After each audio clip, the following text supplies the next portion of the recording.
রাধে রাধে। দেখুন, শ্রীমদ্ ভাগবত গীতাতে ভগবান শ্রীকৃষ্ণ ওই কুরুক্ষেত্রের মাঠে শুধু একা অর্জুনকে নয়, সমস্ত মানুষের তিনি মার্গদর্শন করেছিলেন। দেখুন, আমাদেরকে যখন দুটো পথের মধ্যে একটা পথ বাছতে হয়, ধর্ম কি অধর্ম, তখন ভগবান শ্রীকৃষ্ণের সেই মুখের বাণী, সেই মুখের শব্দগুলো স্মরণ করতে হয়।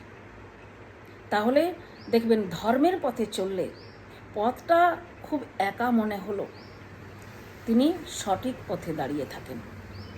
আর যারা সঠিক পথে দাঁড়িয়ে থাকেন, ধর্মপথে চলেন, ভগবান তাদের রথের যে লাগাম, সে লাগামটা তিনি নিজের হাতে ধারণ করেন।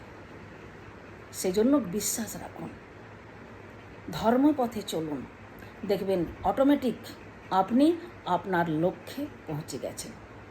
বলো রাধে রাধে।